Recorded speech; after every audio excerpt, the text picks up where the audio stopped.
Good morning, everyone. So, welcome to our English Maritime course. So, we are now on our week 74, day 1.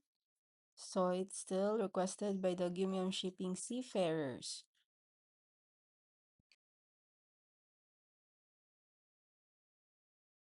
It's still about our discussion regarding the expanding the vocabulary regarding the engine room operation. But this time we're going to discuss about the safety and emergency in the vessels. So this presentation, this involves adhering to strict regulations, implementing the safety management systems, and ensuring crew are well trained and equipped to handle some various emergencies at sea.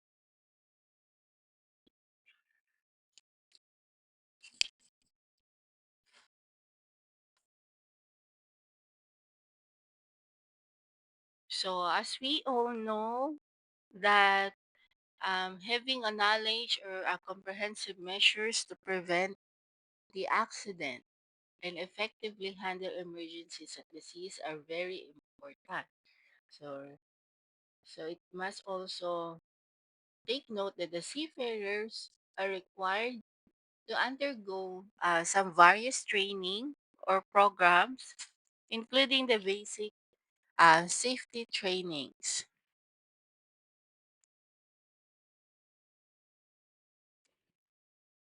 So, in maritime safety and emergency response, is a multifaceted approach involving some training, advanced technologies, and adherence to the international regulation just to ensure the safety and well-being of the seafarers and the integrity of maritime operations.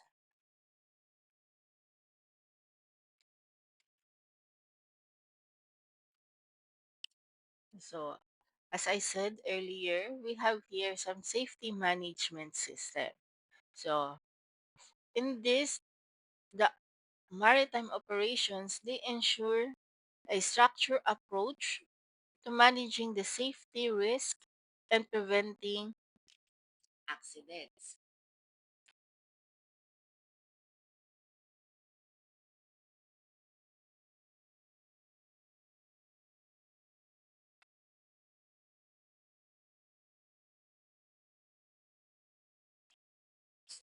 So this includes also for having a comprehensive emergency response plans, regular drills, and effective communications protocol.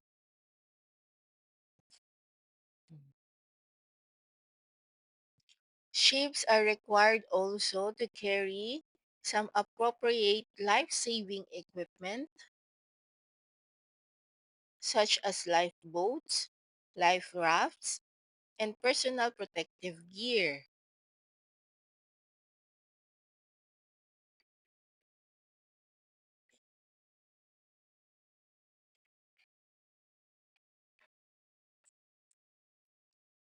So first I have here what we call the PPE or the personal protective equipment.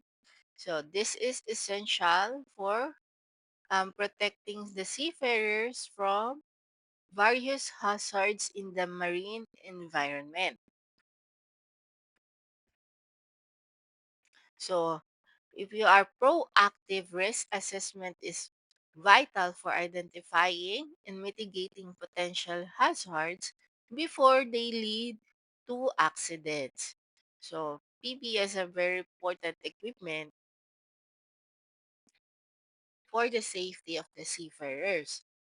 So, regular training and drills, including the STCW training, is to ensure that the crew members are prepared to respond effectively to emergencies.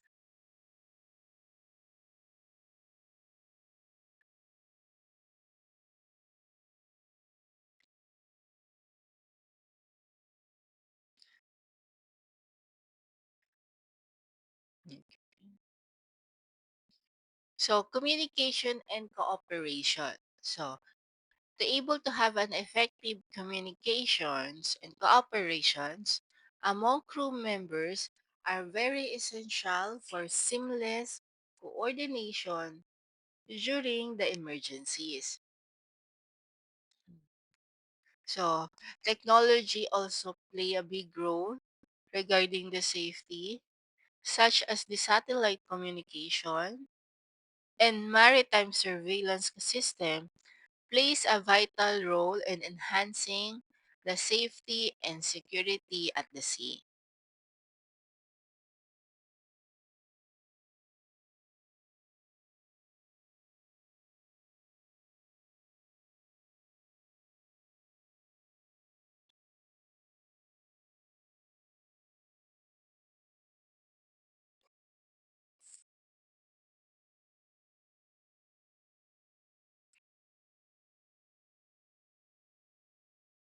So for the fire safety, this is very critical concern with measures. So it means you need to have a extra.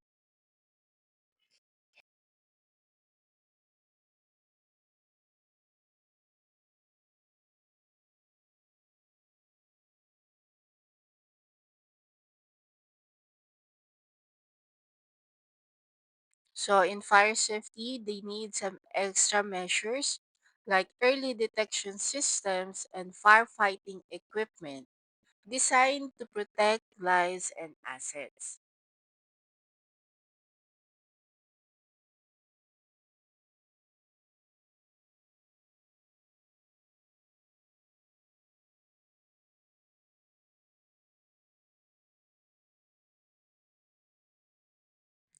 In environmental protection, so the maritime safety also encompasses the protecting the marine environment from pollution and other harmful impacts.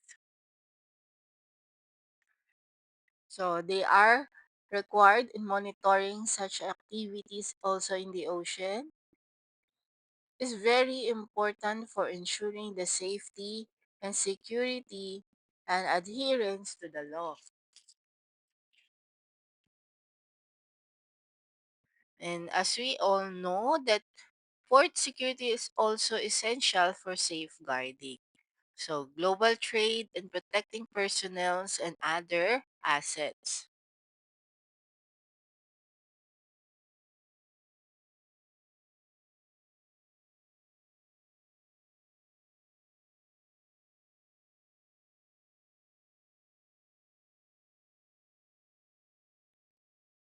So we have here first what we call the master station. So this one, it is designed, uh, this is the designated area on a ship where crew and passengers gather during the emergencies.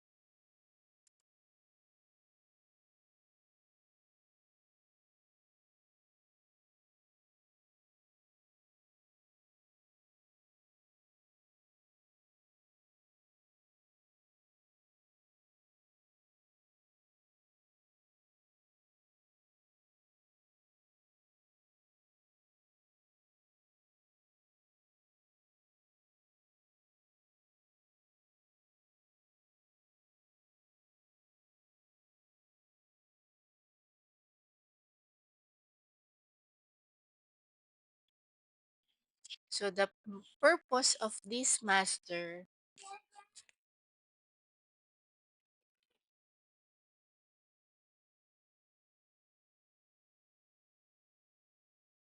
so the purpose of this master station during the emergency is for the safety of everyone on board. So they provide a structure way to assemble, distribute the life jackets, and prepare for evacuations.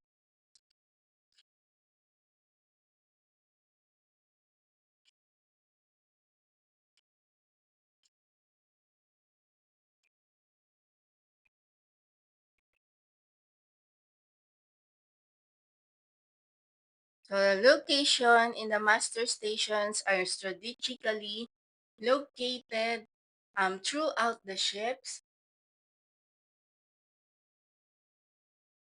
often near the lifeboat embarkation points or in the large public areas like the theaters.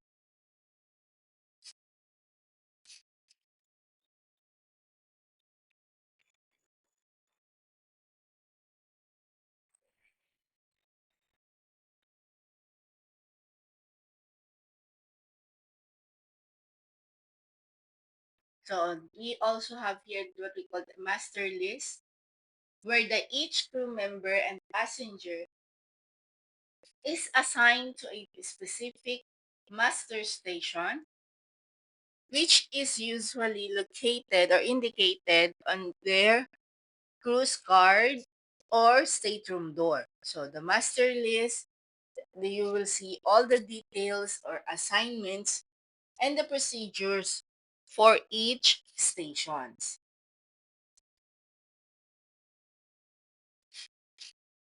So next that we have here, of course, is what we call the fire extinguisher.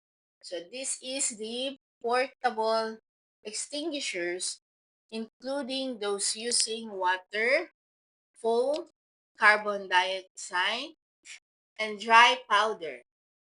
So these are very common and as a fixed system like the CO2 flooding for engine rooms.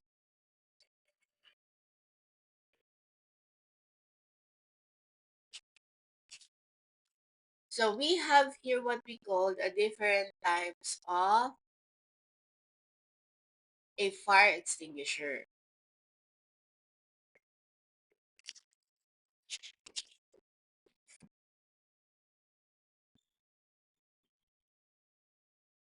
So first we have what we call the portable extinguishers.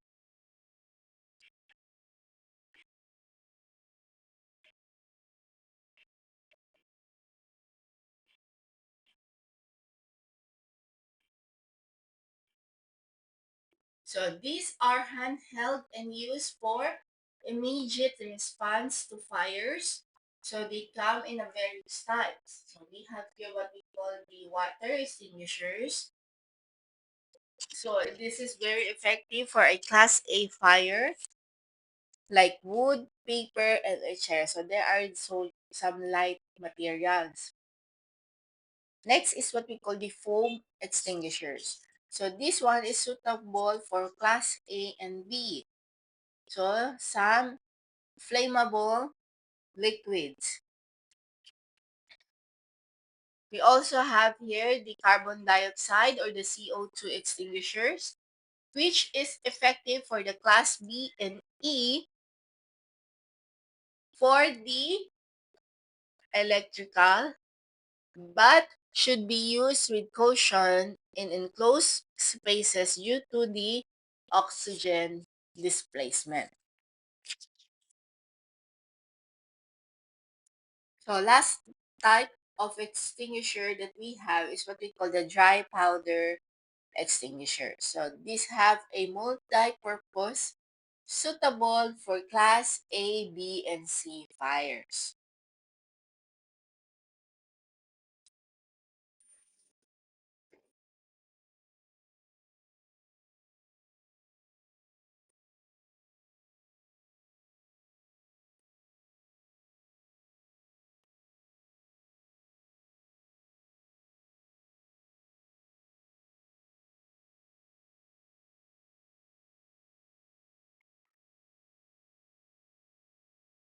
So fire classes. So we have here some important consideration that understanding the different fire classes is very important for selecting an appropriate extinguisher. So you cannot use uh anything extinguisher.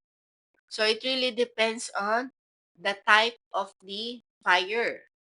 So as I said, especially the CO2 extinguisher, it's very crucial because of the oxygen displacement. And of course, regular inspection and maintenance of the fire extinguisher is also very important to ensure they are working in order or it's working properly. So the crew members should also be trained on the proper use of the fire extinguishers and other firefighting equipment. So it's very important that someone have a knowledge on using this type of equipment.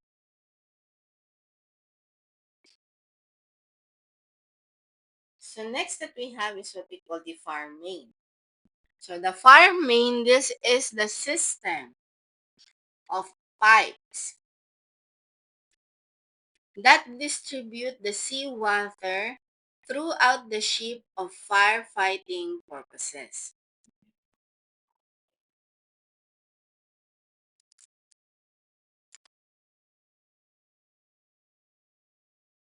So this is the uh, very important part of the onboard firefighting system.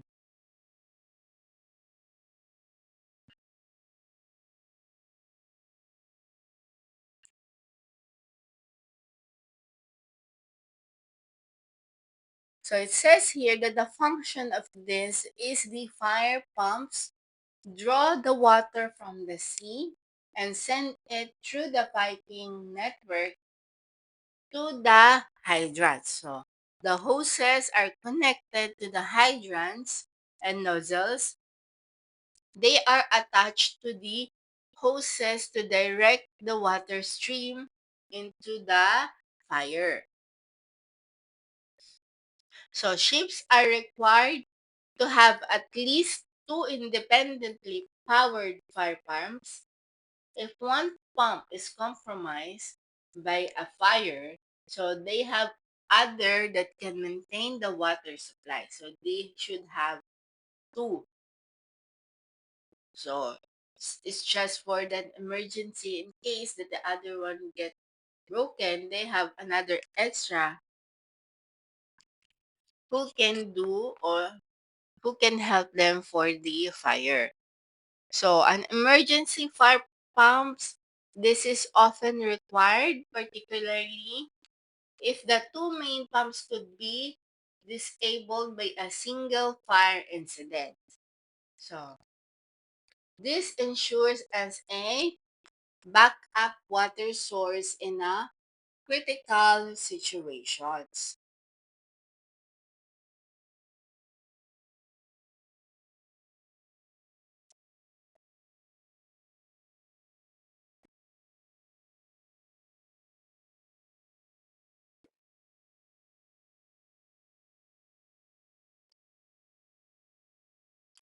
So the hydrants, they are strategically placed to ensure any area on the ship that can be reached by a fire hose.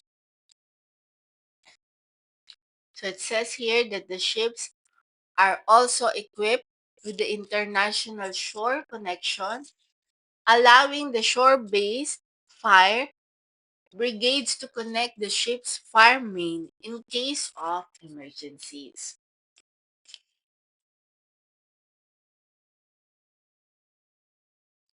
So the fire main is very important or very vital for controlling the fires and preventing them from escalating into major incidents that could threaten the ships and its crew.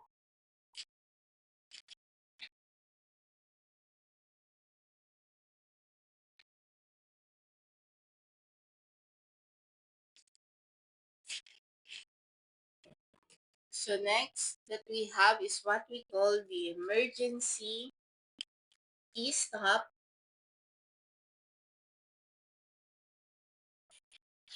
or the emergency stop.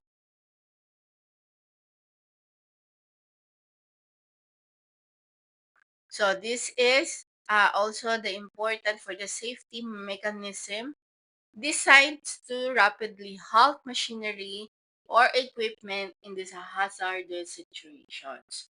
So this is refers to the immediate shutdown of a vessel's propulsion or other critical systems is response to hazardous situations.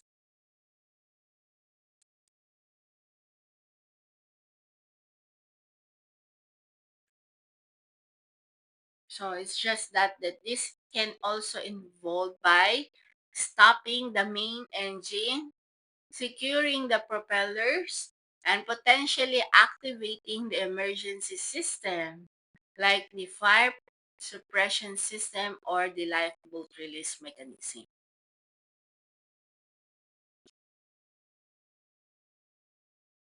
So here, so just the purpose of this, of course, to quickly stop the machinery or equipment in an emergency to prevent accident and injuries.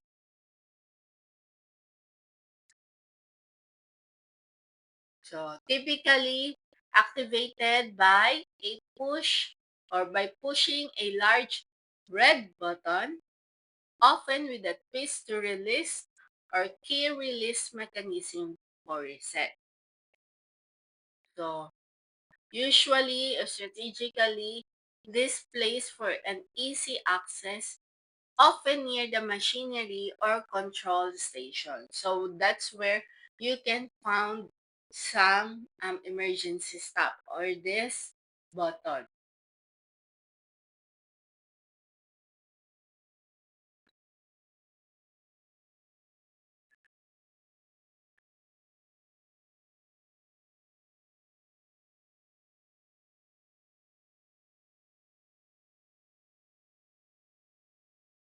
So we also have here the wiring. It's like the wired into the control circuit, breaking the circuit to the hot power to the machine when activated. So most of the staff, they are latched in the off position until manually reset. So we have here the types of emergency stop or what we call the e-stop. So it include the push and pull buttons or the twist to release buttons, or sometimes they have the key release mechanism or they using some key.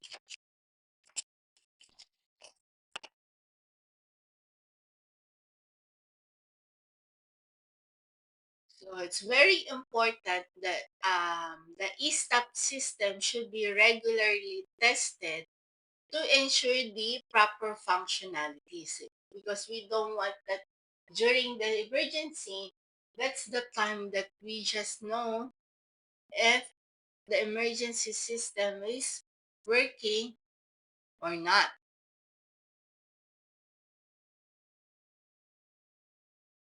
So distinct from regular stops. So the e-stops are for emergencies. So while the regular stop buttons are for routine stopping or controlling the operations. So it's used on winches just to provide the prevent the entanglements on cranes and in other situations where quick shutdown is needed.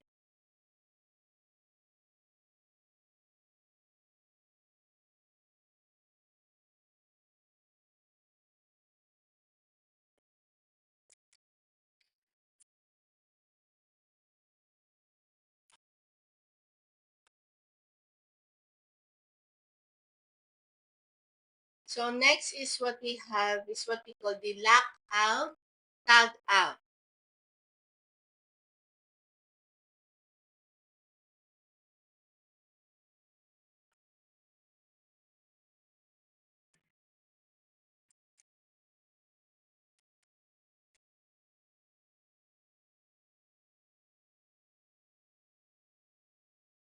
So this time So this is the safety procedure designed to prevent the accident equipment, start up, or energy release during the maintenance or servicing on ships and port facilities.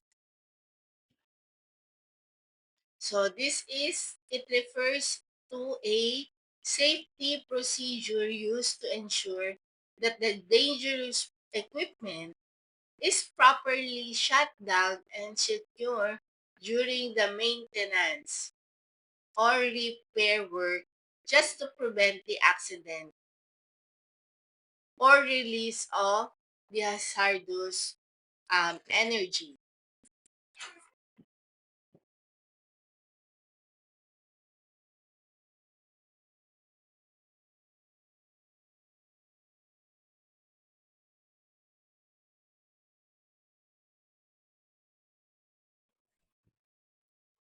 So here are some our key points to remember. So the purpose of this is to protect the workers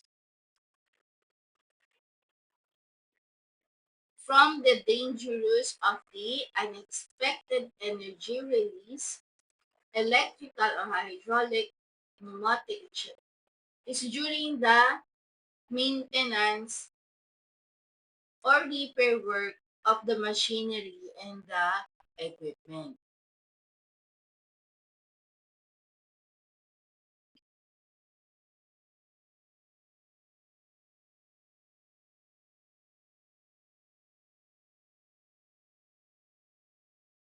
So the lockout and tag out, it is involved in the isolating the energy resources,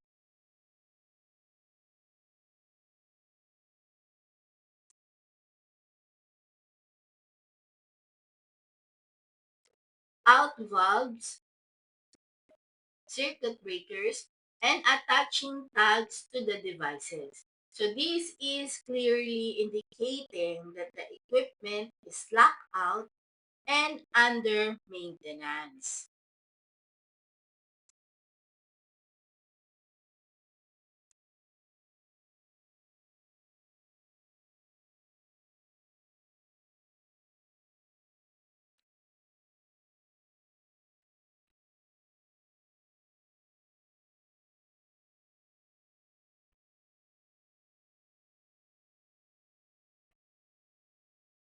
So the lotto is applied when the equipment is being serviced,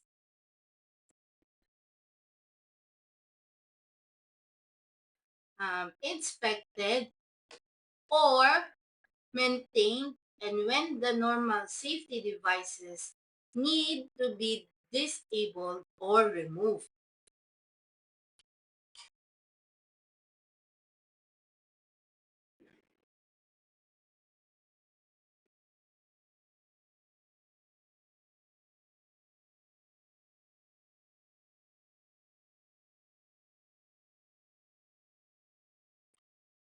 So I have here some benefits of the lotto or the lockout tag out.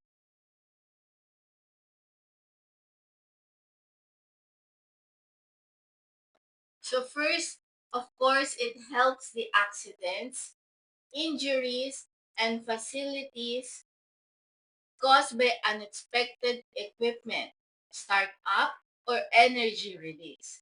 So this one is to protect the workers from the hazardous energy and ensures the efficient logistic operations.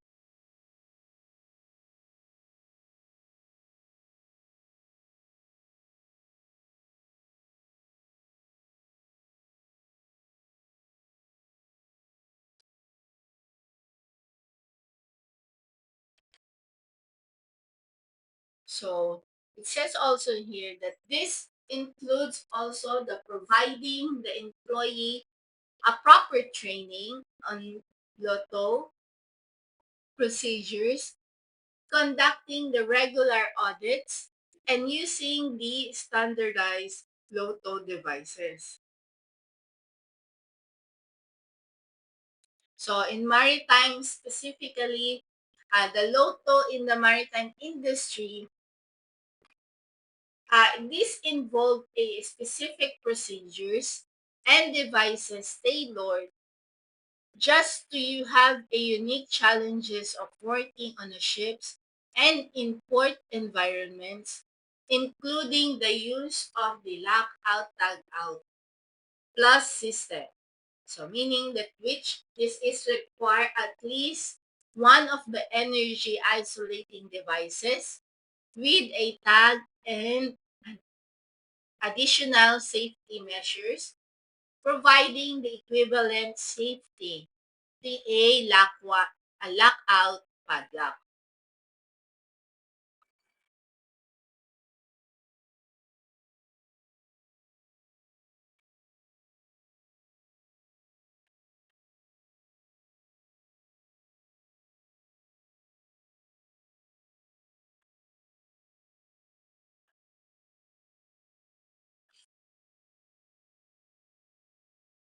So next is what we have is what we call the confined space.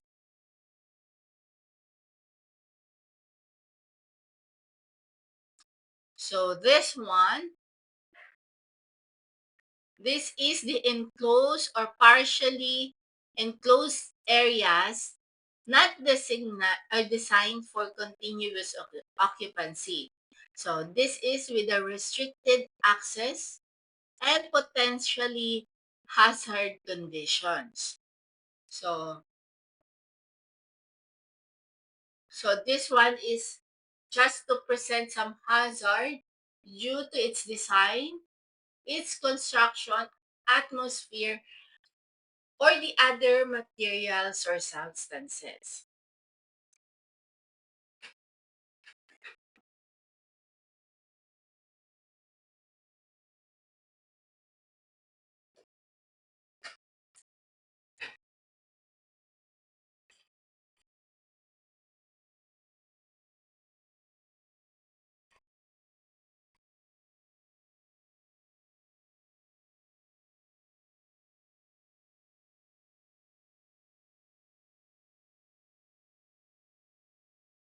So here, of course, since it's about the danger hazardous chemical, so restricted areas points are limited during the entry and exit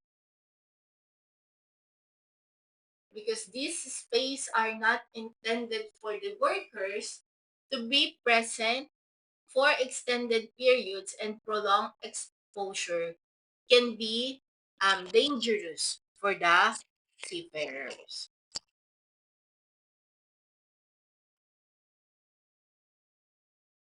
So we have some common example of this confined space in the ship. So we can see there in the tanks, it's about the fuel or the ballast in the cargo. We also have the boilers and pressure vessel, the cargo holds, void spaces, and cofferdams. So for the safety considerations, these are often required for entry, ensuring a proper procedures and safety measures are followed. So prior to the entry, the atmosphere must be tested for oxygen levels, flammable gases, and other toxic substances. So it's just that this confined space can be accumulated some dangerous gases, so they can have an oxygen deficient as atmospheres due to oxidations process or lack adequate ventilations, posing risk to workers.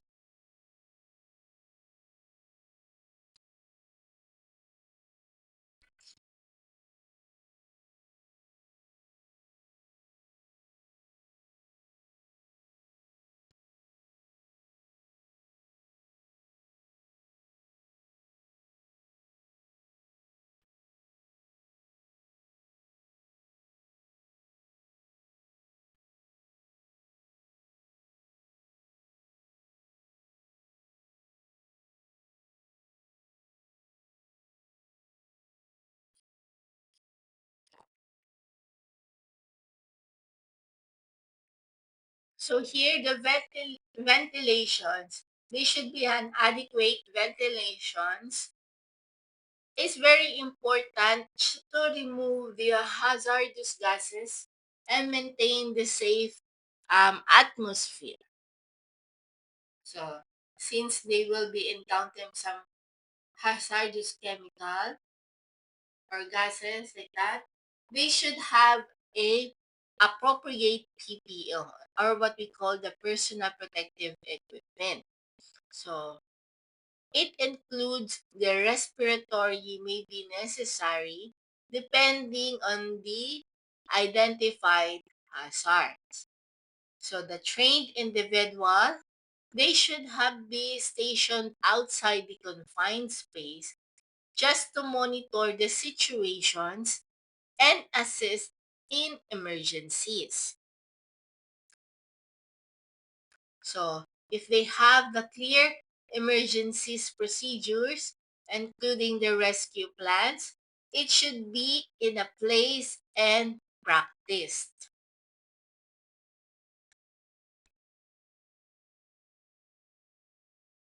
So, the seafarers working on the confined space should receive a proper training on confined space entry procedures, hazard identifications, and of course, the emergency response.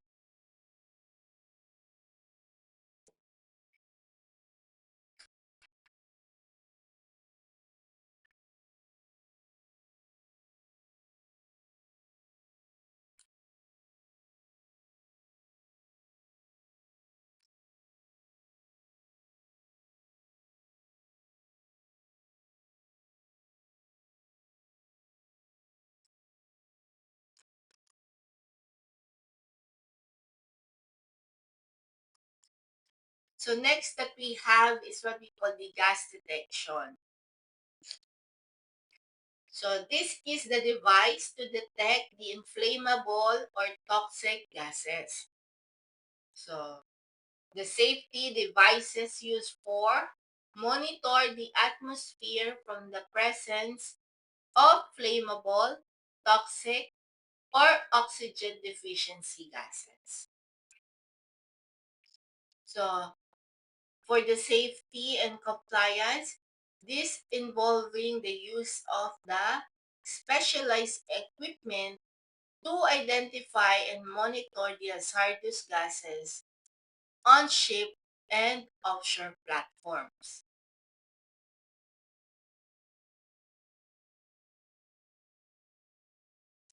So this system can detect leaks, measure the gas concentrations, and ensure the safety entry into an enclosed space. So for this, they going to they have to preventing the accident and costly fines.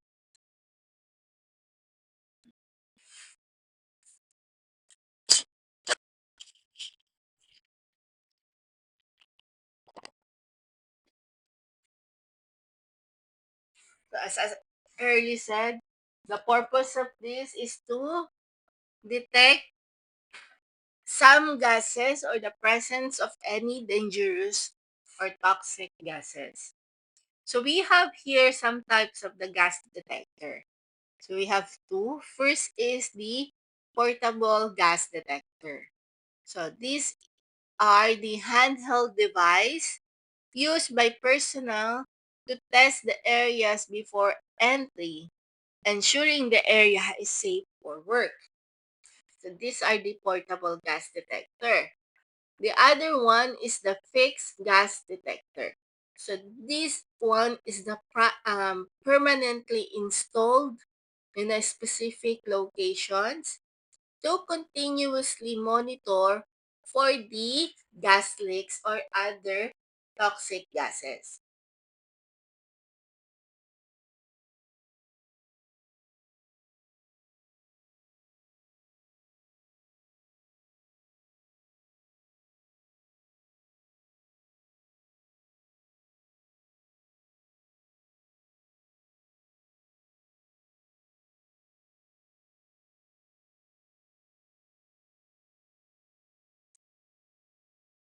So what are the gases that they monitored?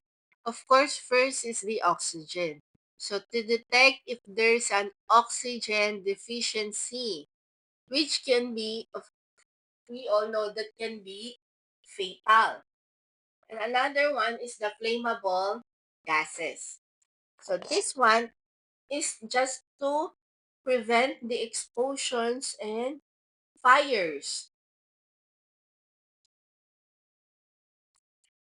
We also have some toxic gases. So it can also detect some such as the carbon monoxide and hydrogen sulfide, which can be cause the severe health issues.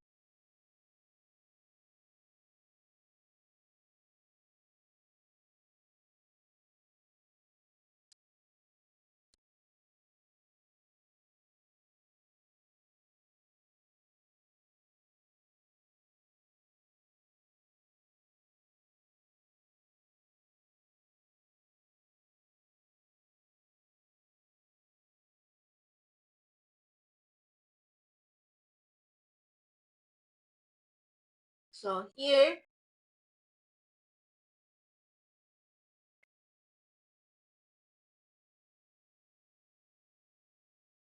so we have here some important to remember.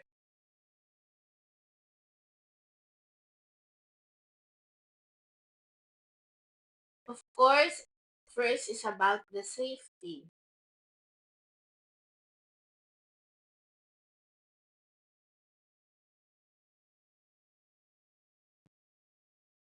So this one is of course to reduce the risk of associated with the gas leaks and oxygen deficiency.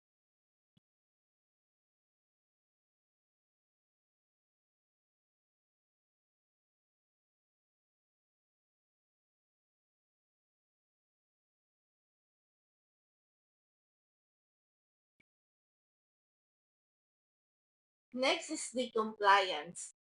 It helps meet the regulatory requirements for the gas detections on the ship.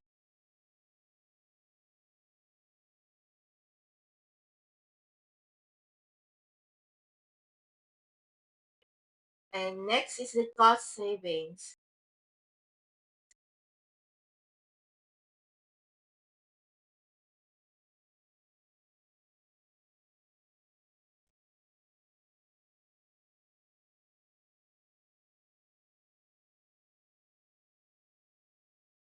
So prevents the costly fines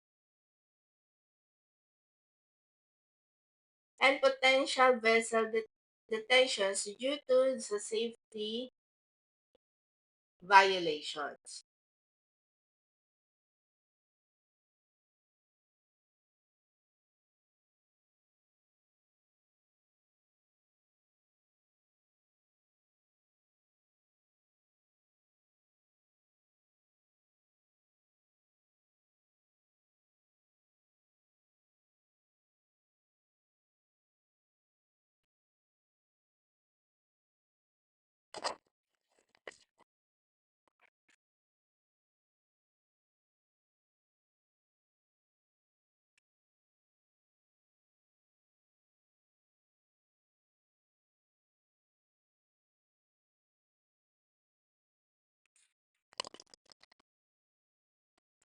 So we have here some specific application in maritime regarding this gas detector. So as I earlier said, the confined space entry. So the gas detectors are essential for ensuring the safety of the personnel entering the enclosed space like cargo, hold tanks, and engine rooms.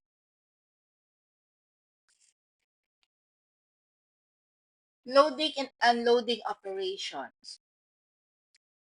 So,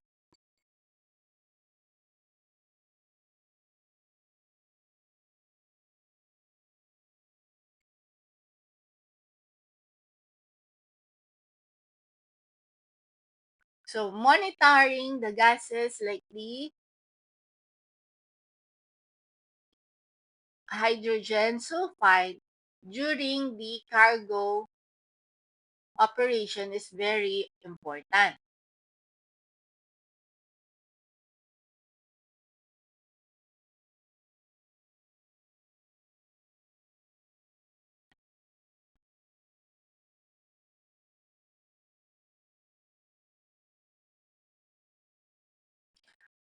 In machinery spaces, they also have continuous monitoring of machinery space for the leaks of the flammable or toxic gases is necessary.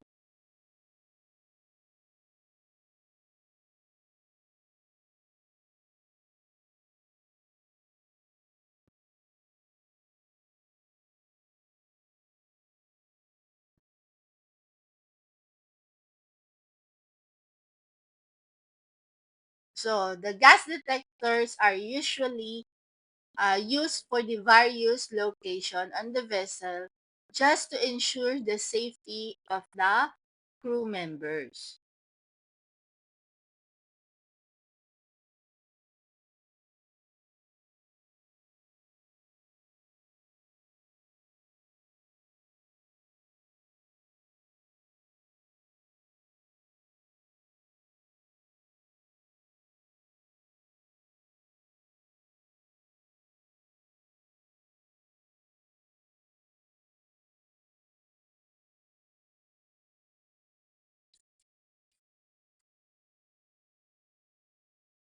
So next that we have here is what we call the spill kit or the SOPEP.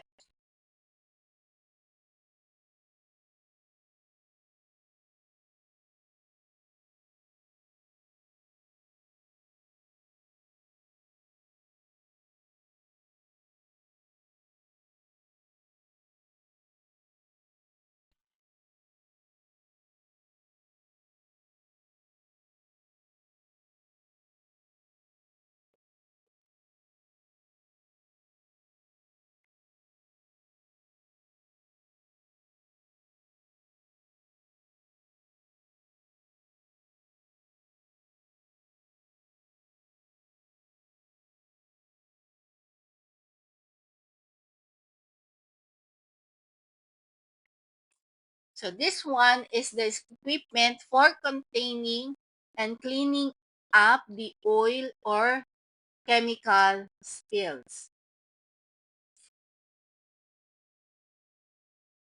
So we have to remember that the primary function of the SOPEP spill kit is to contain and clean up oil spills on board ships. So this one is preventing the discharge of pollutants into the marine environment.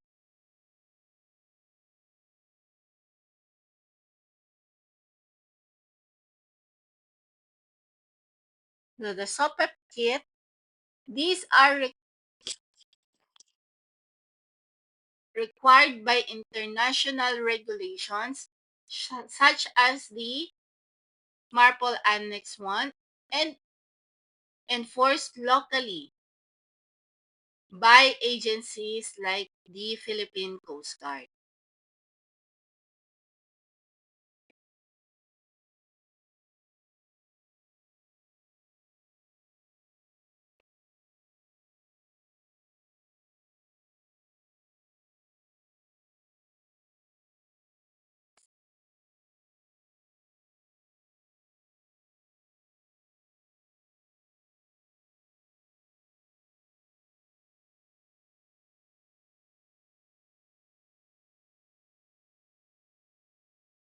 So the specific content of the SOPEP kit is to carry can carry but generally include. First is the absorbent materials.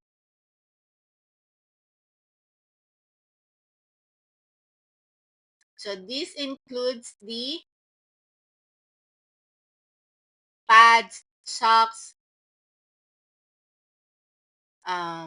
booms designs, just to absorb the hydrocarbons or the oil, but not the water.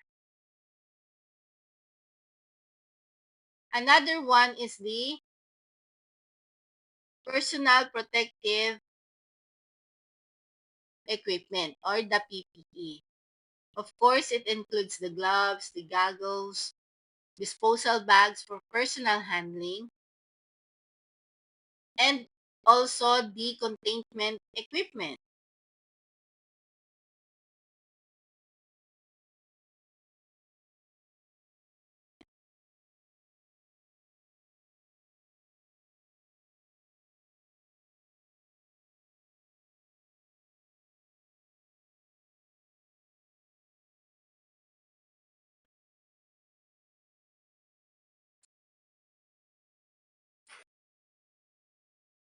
It also includes the storage and disposal. So this one includes the bins, containers, and bags for collecting and storing the contaminated materials.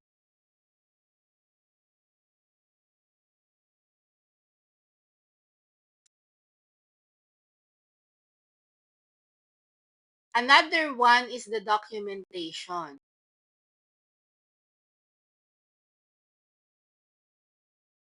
So it includes the labels, caution tapes, and other materials for proper identification and disposal of the waste.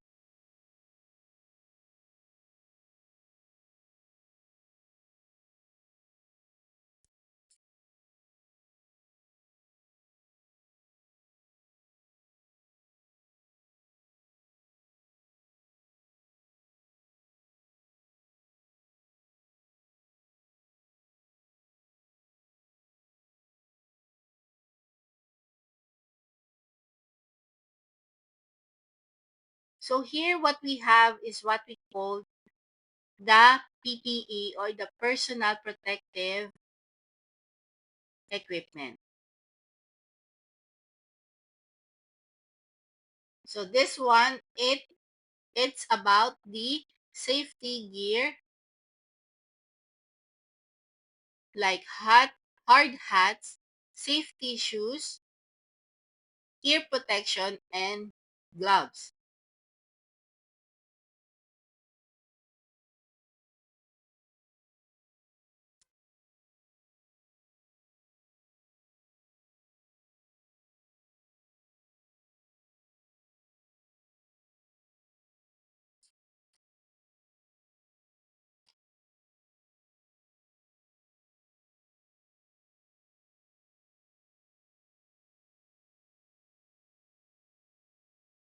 So as you can see here,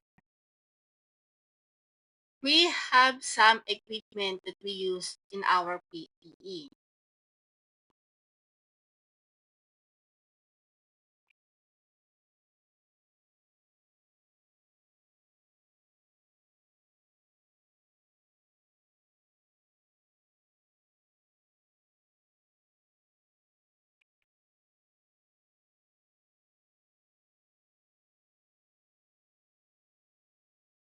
So for the head protection, we have here, of course, what we call the helmet. So this one is very essential for protecting the head from falling objects,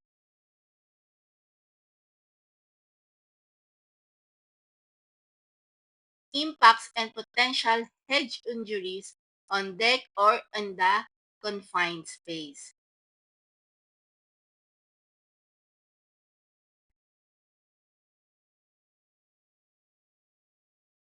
So next is, of course, we need to have also for the foot protection. So we have here the safety shoes. So it's very different from the normal shoes because it's uses for the safety protections of the workers or the seafarers. So this one, it is designed with the steel. or composite toes just to protect the feet from the crashing and impacts.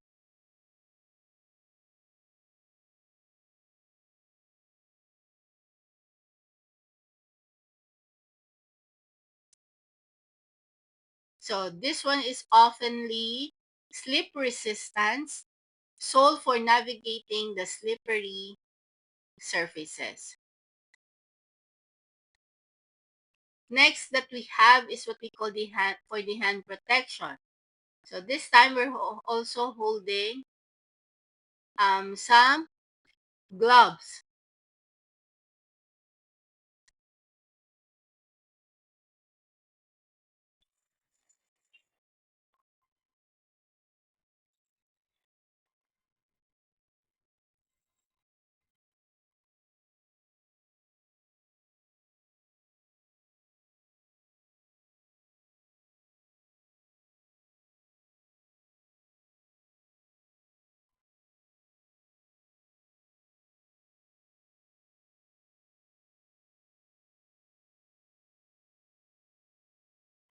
So the gloves, these have a various types of gloves.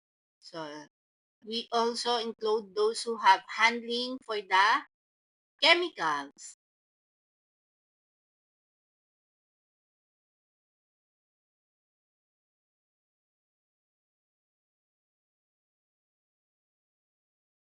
welding, or providing the general protection from the cuts, abrasions, and temperature extremes.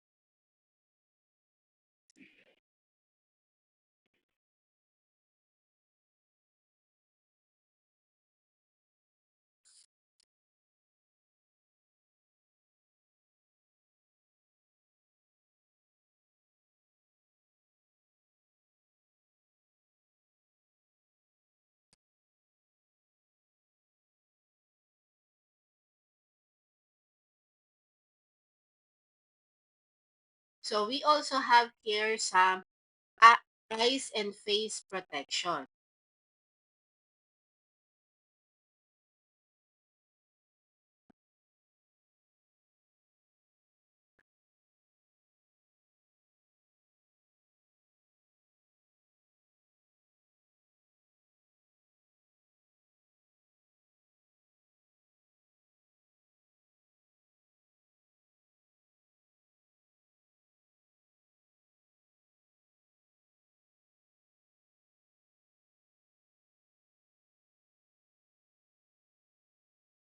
So this time we're going to use some goggles so to protect our eyes.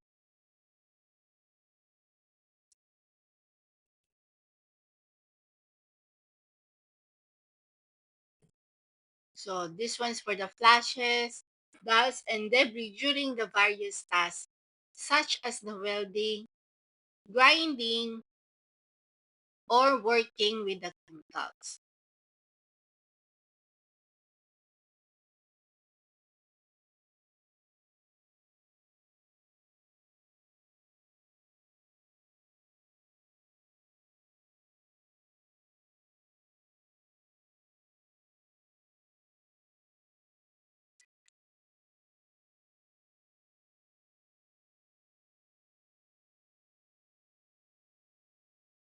We also have some welding shields. This one is to protect eyes and face for the intense light, heat, and sparks during the welding operations.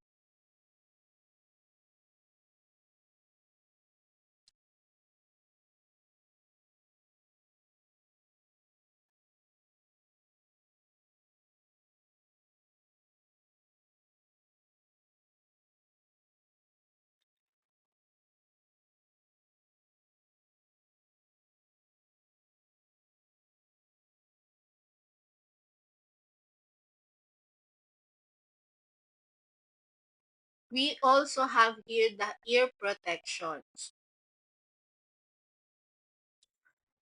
earplugs and ear muffs. So these are the very essentials also for mitigating the harmful effects of high noise in the engine room and other noisy areas in the ships.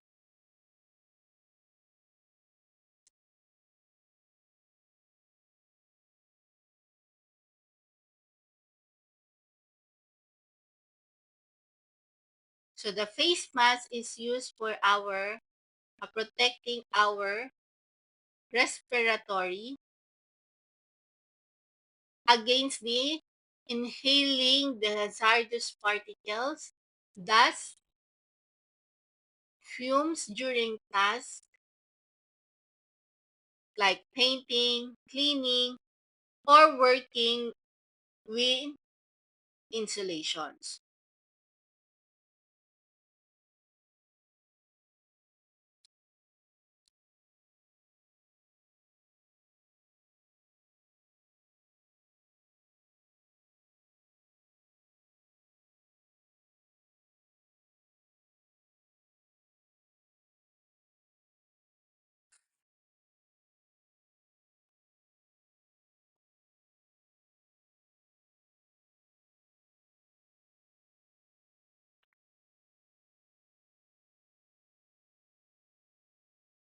So the protective clothing, we also have it. So these are the coveralls or boiler suit.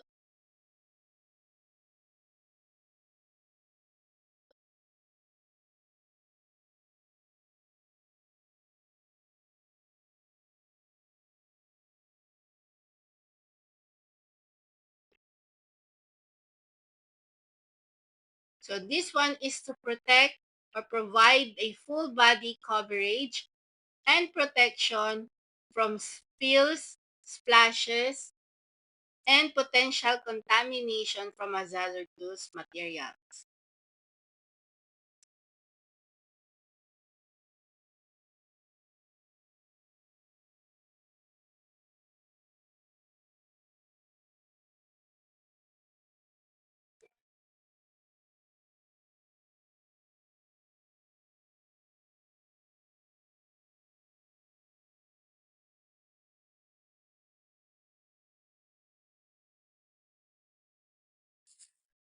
We also have for flame resistant clothing or anti-static clothing.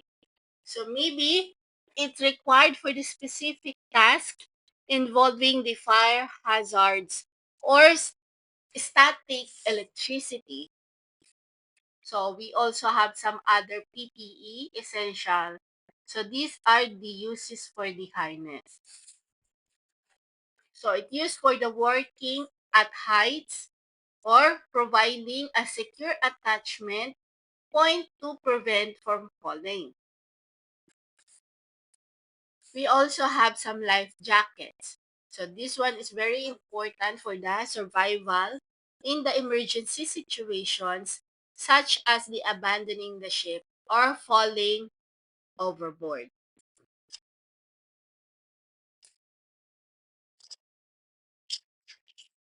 So PPE, this one is to minimize the severity of injuries from accident and exposure to hazards. So the PPE, it also enhances the survival um, chances like the life jackets and immersion suit.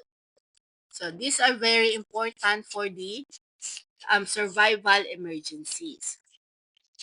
So they are promoting the safe work practices when they use the properly PPE because an integral part of the safe work environment.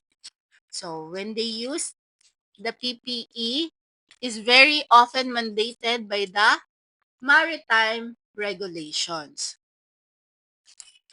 So we just have to remember that the proper selection of the PPE or on different type of the PPE for each specific task is very, very important. And the regular inspection of the PPE should be also inspected just to make sure or just to ensure that it is in a good working conditions. And lastly, The proper training for the seafarer should be trained on how to properly use and maintain the PPE. And of course, this is all for their safety work environment.